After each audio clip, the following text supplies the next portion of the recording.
2, 1, go. Welcome into PressBox Live. I'm Stan the Fan Charles of PressBox and PressBoxOnline.com.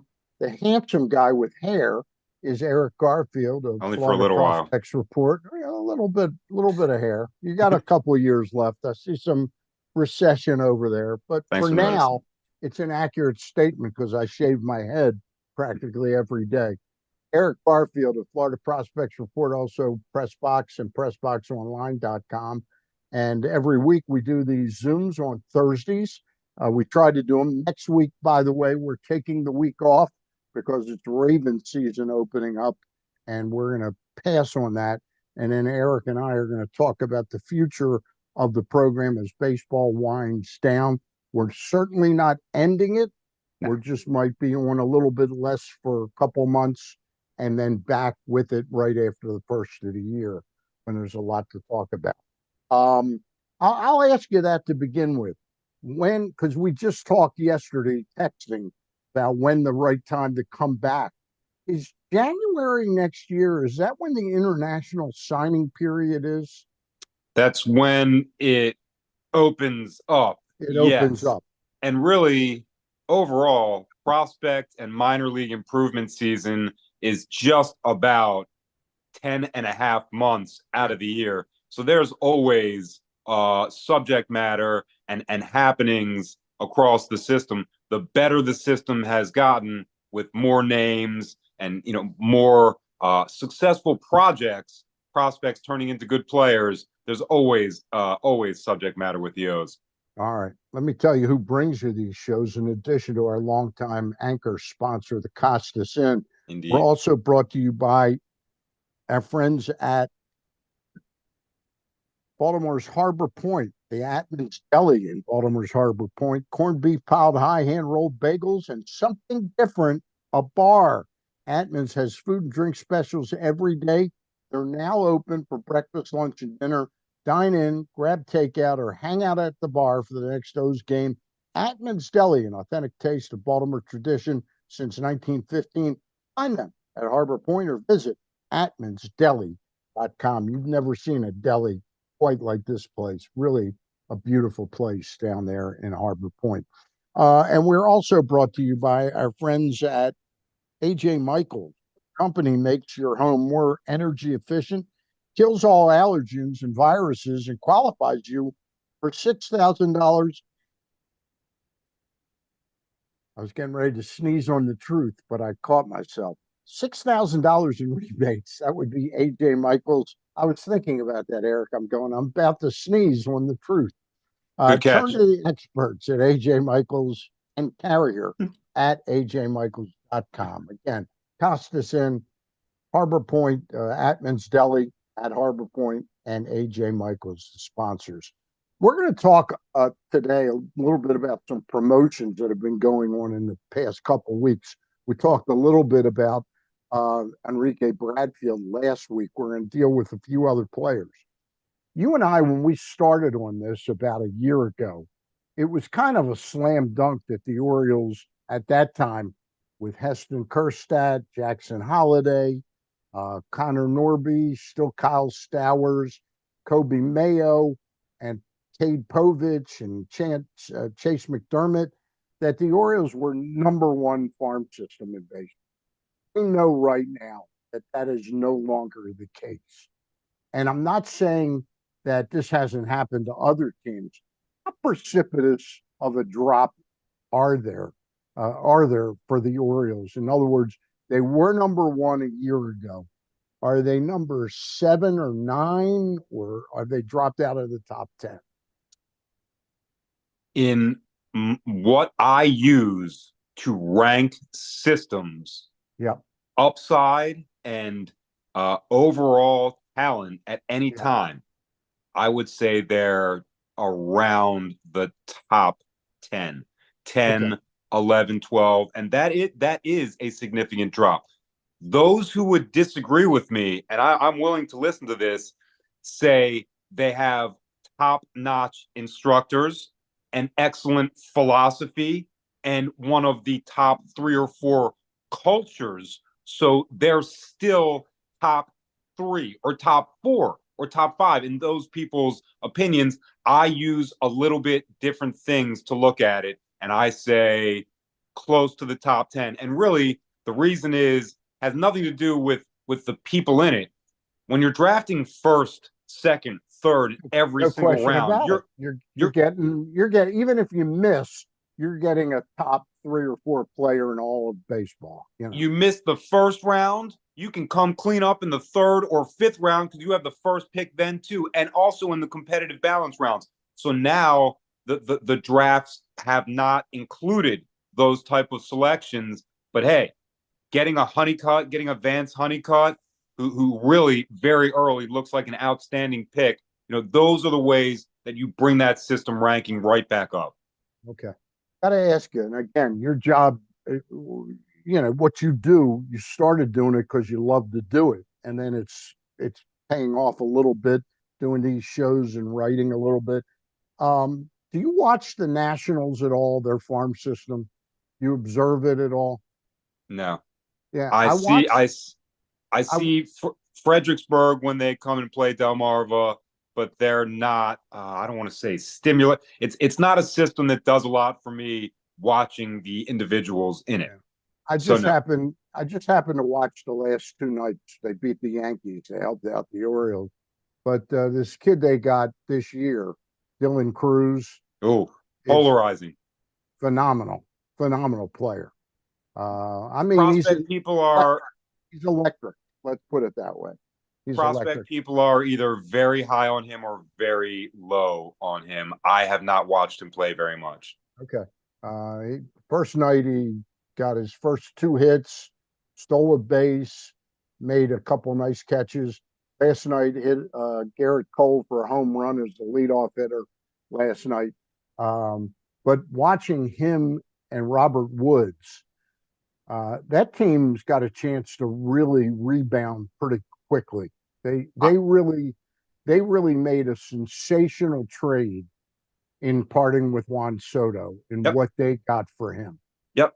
Sometimes you can do that. And also, I think they traded for 5 guys, even if 2 out of the 5. They actually got a 6th guy who's a project, but really incredible arm. Harlan Susana. Yeah. So, but again, what happened there was Washington, the ownership, allowed him to trade Soto when was the right time where the Padres weren't just getting him for 2 months. Dan Duquette had his hands tied behind his back because Peter Angelos didn't want to trade Manny Machado, even though he knew deep down he had to know he wasn't signing him. Right. So he allowed him to trade him with 2.5 months. And consequently, we got Dean Kramer, for a great talent. So that's another way to look at systems and organizations is valuing assets and turning them into projects or prospects that you can work with. The Orioles in that endeavor you described, less than fully successful, and the Nats making the smart move, choosing James Wood is why they're not going to be horrible over the next couple years and might give themselves the opportunity to bounce back. I'm not an anti-Nats fan. They just don't do that much for me. I understand. They've never done that much for me. But I'm watching them the past couple of nights. Woods is going to be a really nice player. And Mackenzie Gore looked sensational last night. He was part of that trade. And they have another outfielder. Is it Gasser or Robert Gasser or something Hassel like that? from San Diego. Hassel. Yep. From that trade, from that trade. Yep. Some good pieces. Yeah, really good pieces. All right, let's pick up where we left off. How's Judge Fabian doing since his climb from Bowie up to Norfolk? Had a chance to watch a couple of at-bats. Counting stats are not there yet, but he is most certainly not overmatched in any way. His at-bats are almost the same. He's swinging at the same pitches, making the same type of contact.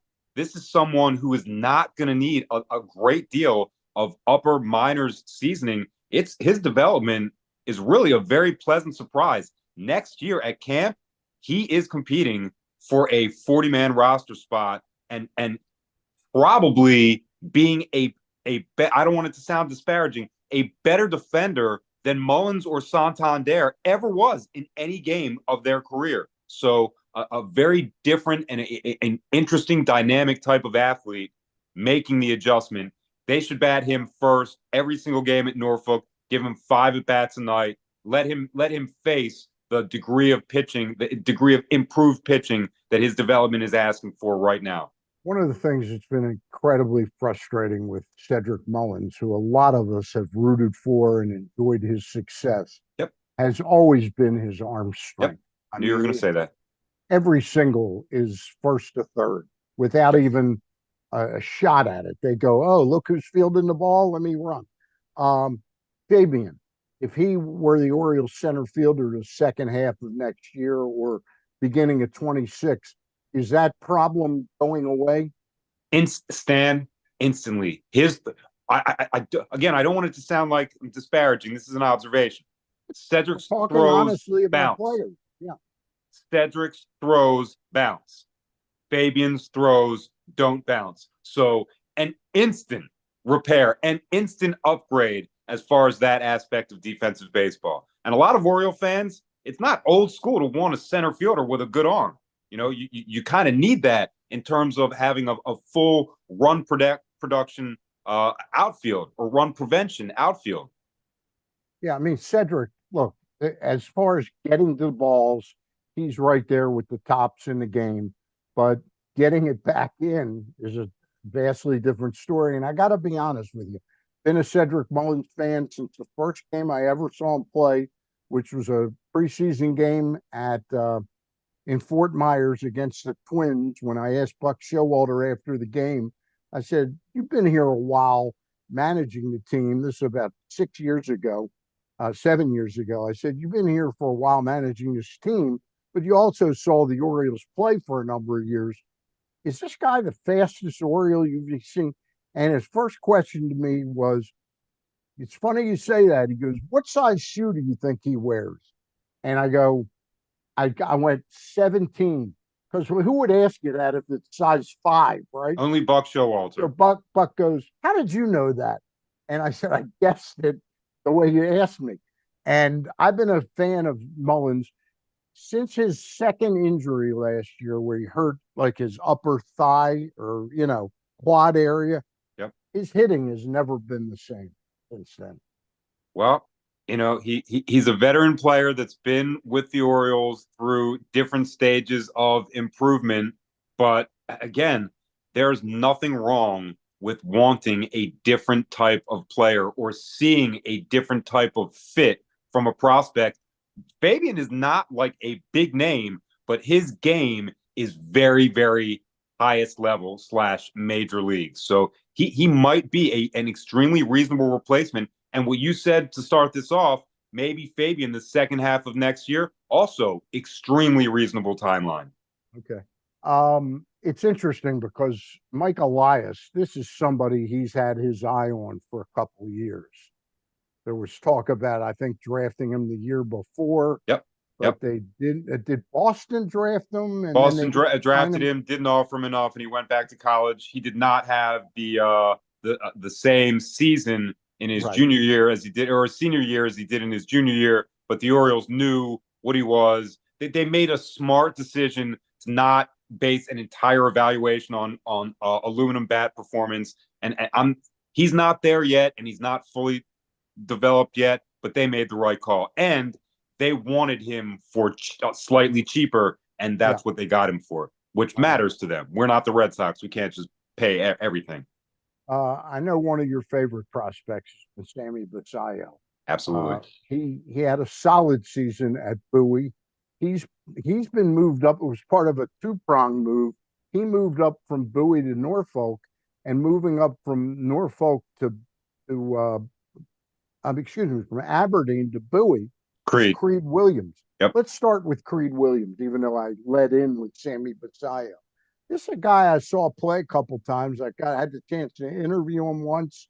I like this kid. Yep. I like him. I like where his head's at. Yep. And I got to see him a couple times at Aberdeen early in the year. He's a little bit hit or miss, but he's got a quick bat. and that's got some power. Yep, yep. Like we were talking about with Mullins, his hips and his legs getting into the swing, not enough power. Maybe it's age, maybe it's injury. Creed is never going to have that problem. Creed is kind of, I don't want to say big in the middle, but he's got a power hitter's lower body frame with that excellent bat speed. And yeah, when people like you or I interview him, he looks us in the eyes, which makes a big difference and talks about what kind of capacity for learning he has. Freed didn't play every game. He missed, I want to say, but like 4 weeks, almost a whole month with injury, 35 extra base hits, 15 home runs, 68 strikeouts, not really a lot. 36 walks kind of is a lot. 240 average, 805 OPS, and a 122 weighted runs created plus, which means he's one of the best hitters / best players in his league. 11% strikeout rate. So they called him up to Bowie to put Challenge the him a right little bit more. catchers in the right rotation. And in his first night in Bowie last night, he went deep twice. So he already has in one game 2 AA home runs, and nothing says Creed more than a dual home run debut. That's more home runs than either of us had at Bowie. I'll tell you that. Yes, I'm still stuck at 0. Unfortunately, Yeah, it might be a while. Me too. Creed, is he age appropriate for where he's at right now? He's Bowie? drafted out of high school. I'm gonna say right on track, exactly on track. Maybe so he's like 21 now. I'm gonna say his next birthday is 23, so probably has a summer birthday. But really, the Orioles are letting these players develop at their own pace. He's a catcher. Sometimes it takes 5 years for a stage of maturity to occur. So in some ways, him being this young, out of high school, no college experience, already at AA, and nobody is like, wait a second, that might not be a fit. He might not be ready. Nobody is saying that is a great sign for his development and the state of the catcher in the Orioles organization. He's very good. Yeah. Great skills that we just outlined, and he is not the best one. The thing I really liked about him, I didn't ask it in a challenging way, but I talked to him about his weight, and he didn't get all defensive about it.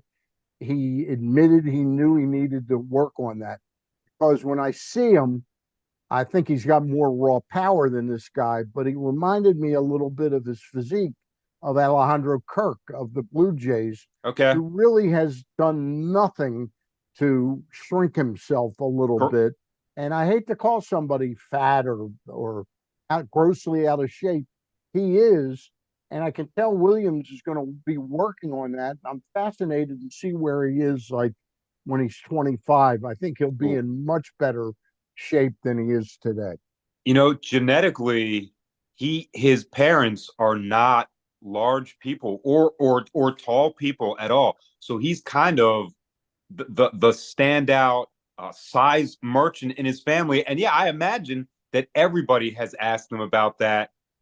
When you pay attention to the minors, you see a great deal more variety in the size and shape of the players. And I can already tell you, I was the first person to see him on his very first day in uniform, and I just didn't get it. So from then till now, it's only been like 50 months. The change has been, I don't want to like make a play, has been massive.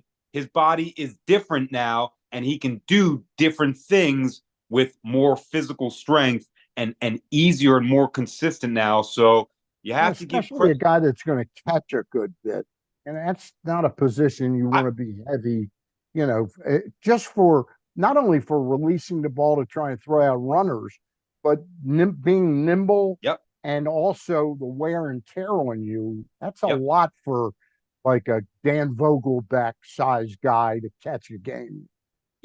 Again, when we're looking at elements of athleticism, I have slowed down, extreme slow motion, Creed out of the crouch at different stages of his, I guess, weight loss priority journey. He's fast.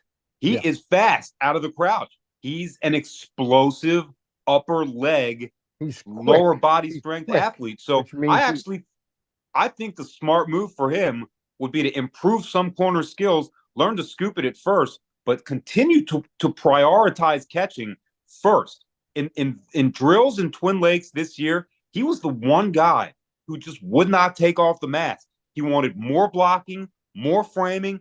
In the hot sun when everybody's begging out, Freed wanted more. You know, he's that type of leader. And when you're talking about what he's going to look like when he's 25, I'm thinking about how he's going to lead the catching stable of players younger than him at that point. He's going to be a veteran leader.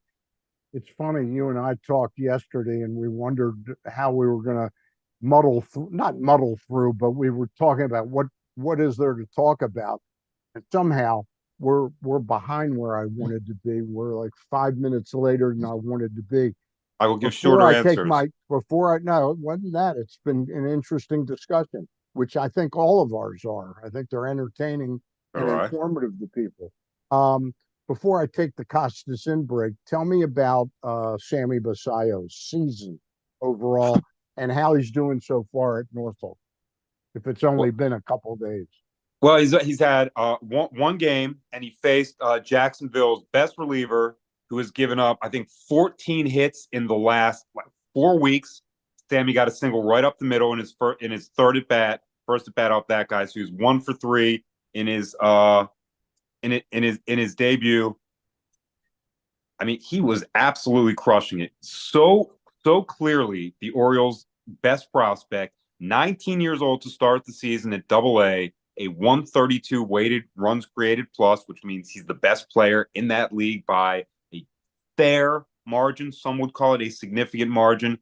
19.1 strikeout rate, 9% walk rate, pulling the ball 44%, 31% opposite field hits, thrown out 27% of runners at Double-A, which isn't really that great, but 30% in his career overall. I still think his best skill is catching. This is, even if things don't work out right, this is the next Orioles catcher. The only way that doesn't happen is if they trade him. And I don't see that being a very likely scenario. He had in 106 games this year, 16 taters, 38 extra base hits, 57 runs. He turned 20, I think, 2 weeks ago. So his 2024/2025 season, he'll be 20 years old, ready to seize the mantle from Adley Rutschman. And I was very shocked to hear what Ben McDonald said last night. I know you were listening. When Adley catches, his average is 238. When Adley DHs, his average is 340. My brain went right to, Samuel Basayo, time to call him up. So you want to talk about a developmental track that's right on time. What do you think his time sort of schedule is? Would it be again like? Do you think they'll try and with what happened with Holiday at 20 years of age? Do you think they know he needs more seasoning next year at AAA, at least a half a season?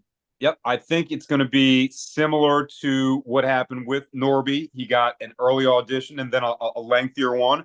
Kobe Mayo, early initial audition, 17 at bats or something like that, plus a couple work days with the major league team. So yeah, that's going to happen for Sam next year at age 20. But going back a year, I was shocked when I saw him sitting in a major league dugout in February at age 18. I remember I have a great picture with him and Terrin Vavra, and I was saying while I was taking the picture, Vavra, who is that behind you? The person leaned forward. It was Sam at age 18. So he's been ahead of schedule for a little while. It's just a matter of how much do we notice that. He is the Orioles' #1 prospect. No doubt about it. And speaking of #1 prospects, before I do Costas, Kobe Mayo, since he went back, has he taken up where he left off at Norfolk? Was he slipped? What's going on with him? Every single thing is right on track. Same distribution of walks, same distribution of times on base. Last night, he hit a home run in the first inning that went 408 feet and left his bat at 113 miles per hour. So he That's pretty is showing. fast. Yeah, well, that he is one of those players that I see as normalizing these higher exit velocities. What I was starting to say is he's showing the Orioles, his organization, his employer, that regardless of the level of competition, this is what he's going to do. He's going to hit it 400 feet. He's going to hit it 110 miles an hour. It's just a matter of when does that contact occur. So at Norfolk, at AAA, it occurs at a very, very high rate. All right. Let me talking about great prospects. The prospects of you having a good meal at the Costas Inn are pretty darn high. Good transition. Like Sammy Basayo or Kobe Mayo, you're going to get to the Costas Inn, and the prospects are going to deliver. 4100 North Point Boulevard. They've been a sponsor of mine since the mid 90s, so that's close to 30 years. They've been at the same location for over 50 years. They're not only customers of mine, and I'm a customer of theirs, they're good friends. Triantafolo's family will always have a good dining experience there. Nick and Pete will treat you right at the Costas Inn. And again, with the Key Bridge collapse, sort of an unintended consequence of that is a lot of people that used to come over from Catonsville, Arbutus, Columbia, Glen Burnie, they're not making that trip over there because it's too long without the Key Bridge. Opportunity for the folks in Mill River, Essex, Sparrows Point, and Dundalk. Retry the Costas Inn for the first time in a long time. The Costas Inn, just a sensational place, and I'm proud to have them as friends and a sponsor. All right, we'll finish up. Number one draft pick this year was young Mr. Vance Honeycutt, and he worked down in Florida a little bit, and then he went right to Delmarva. Yep. And how long's he been there, and how's he doing? I know you sent me some video last night. I don't know. I guess I'll measure it in at bats. I think he has 15 at bats. Yeah. So 4 games, 3 games, something like that. Finally got a chance to look at him the last 2 games. I'll say his build is Hauser. His ease of getting to everything in center field is Mike Devereaux, and his athleticism on display in center field is Ken Griffey Jr. I mean, this is not a corner outfielder. This guy has the kind of multi-foot range, dozens of feet in every direction without getting into 5th or 6th gear. So recognizing the spin on fly balls, pivoting and throwing it back. He can do it in the middle of the outfield. He can do it on the warning track, backtracking on an angle. So they drafted a major league defensive center fielder. After watching him do it 12 times, I have zero doubt that that's where he belongs. Major League Baseball center fielder. So question, if Fabian comes up midseason next year and Bradfield somehow really accelerates his progress and they are on the same team in 2026, who are you putting in center field then? And then let's say 2.5 years from now, Honeycutt's up there with both of them.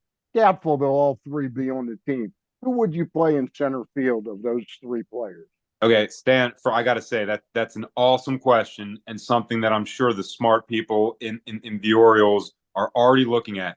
For me, that spin recognition right off the bat, that's the primary skill, more than speed and more than routes. I want to know someone is going to know where the ball is going, even if they can't 100% get to it.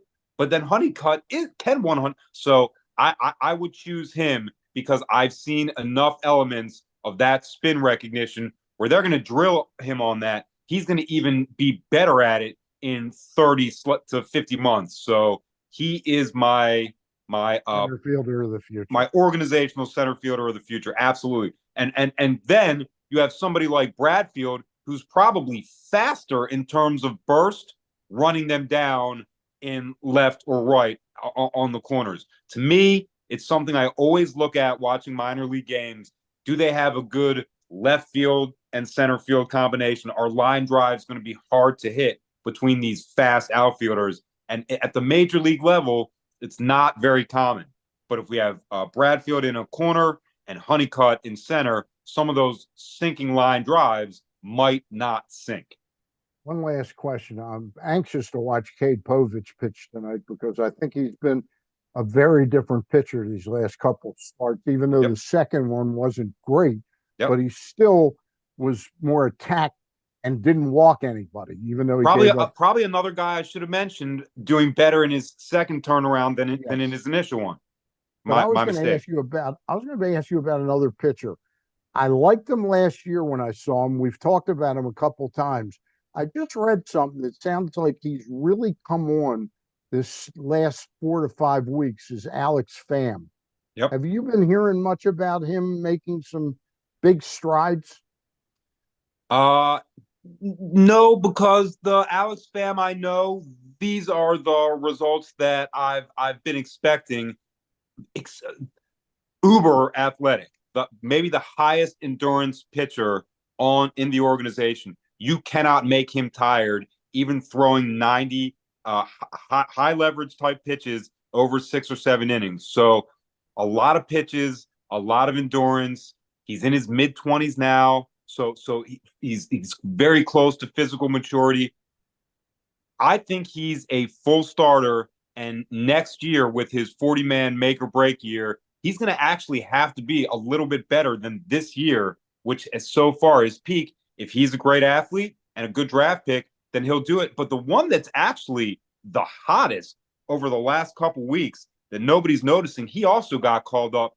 That's Kyle Verbitsky from the Darrell Hernandez trade with Oakland. Stan, in his June and July, 22 innings, 84 batters faced, 15 hits only, 1 walk. That's it. 28 strikeouts. His June and July has been the best stretch of his career. Verbitsky's 25 years old, 6'7", good slider, off the fastball. Where's he at? Bowie? So they moved him up from Aberdeen to Bowie after that June and July. And now when you look at him, like I said, 25 years old, now at Double-A, already had one appearance and it went pretty well. So now he's more fitting with would you like to say age appropriate, 25 years old at Double-A. All right. That's going to do it for this week. A good half-hour discussion with Eric Garfield. You can check Eric's stuff out on X at Eric_Birdland. We are taking the week off on September 5th because of the Ravens opener in Kansas City. We will be back on the 12th with more information about the Orioles farm. Eric, thank you very much. And as always, we thank you for watching us and would appreciate it if you would like, follow, and share our show each and every time. We've been brought to you by AJ Michaels and Carrier at ajmichaels.com. We've also been brought to you by our friends at the new Atman's Deli at Harbor Point, now open for breakfast, lunch, and dinner. Dine in, grab takeout, or hang out at the bar for the next O's game. Atman's Deli, on authentic taste of Baltimore tradition since 1915, and also by our friends at the Costa Center. It's going to do it for tonight. Talk to you soon, folks.